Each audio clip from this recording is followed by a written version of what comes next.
our B grade 15 lap scratch race. They are off on one rolling lap. It's been absolutely massive and putting on some fantastic racing, and great to see some names back in this field that we haven't seen for a little while. So once again, races underway. 15 laps is the journey. A great mixture of juniors, champions, champions to be, and some senior riders mixed in there as well.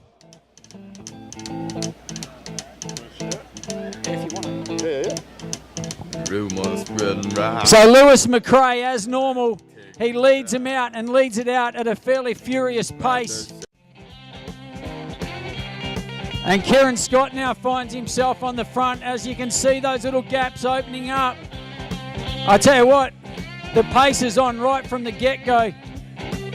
The boys and girls at the back just starting to feel the pinch ever so slightly as the pace just starts to hot up. Guys not wanting to do too much of a turn on the front at this stage. And Greg Stoyles, the master man, finds himself back on the front and controlling the pace once again. McCreay do this time and time again. He's just bolted away. And we see Andrew Ballam once again doing the chasing and has closed that gap fairly quickly. What a difference a few months make. I haven't been back to the track in about 6 or 7 months, and when I was here last time, Lewis McCreay was about a foot shorter. Now that's what happens with the kids. They suddenly shoot up and the strength comes with it. Lewis McCreay nice and strong with that attack. Now Conor Sherwin in the Eddie Hollands Bicycle Services colours. He decides to have a go. He's going to come around this time. 6 laps to go. McCreay swings up, then Ballam. Stoyles in good position as we look back down the field. And it's Cecchele who's made good position, hasn't had to do too much work to go across as they go through. 6 laps to go. And for the first time, Conor Sherwin has a little look over the shoulder, starting to feel the lactic burn into those legs.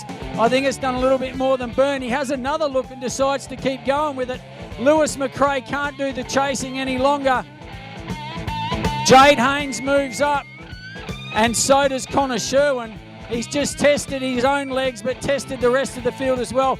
Bernard Cecchele doing his best to look as good as his brother in that new riding kit. But he is no match for that good-looking brother of his. And the pace, once again, by Greg Stoyles has been slowed as we see 1,000 metres to go on the clock. So the field bunched back together. It's anyone's race from here, Matty.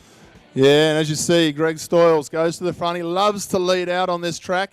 He tried doing it from about 6 laps out last week, a little bit far, as he found out, but he's no pace on the front at all, just backing into the field as they go through with 3 laps to go. Stoyles turning it into a bit of a sprint derby now, looking over his shoulder, wanting to keep everybody just sat in behind it. Jade Haines up there into third wheel. That's good to see. Conor Sherwin. Then we go back to Bernard Cecchele. They're well and truly in good position at the moment. Stoyles hasn't got enough pace on at the moment. He's going to be susceptible to getting dive bombed from behind. They'll go into the back straight. They'll have 1.5 laps to go, and this is where the pace has to pick up as the moves start to be made.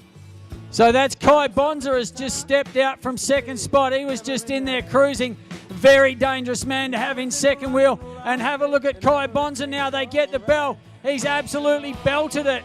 He was in the perfect spot behind Greg Stoyles. Jade Haines is now going for him for second. Here comes Bernard Cecchele up around the top in an absolutely power move. Comes around the outside, but Bonser will come across the line. Very well-deserved win. Bernard Cecchele for second, maybe Lewis McCreay or Jade Haines for third. Conor Lambert in there, Sarah Tucknott in there as well. But the pace really hotted up at the end of that one, Matt. A great finish there from Bonser. Ladies and gentlemen, put your hands together for the first race of the night and our winner.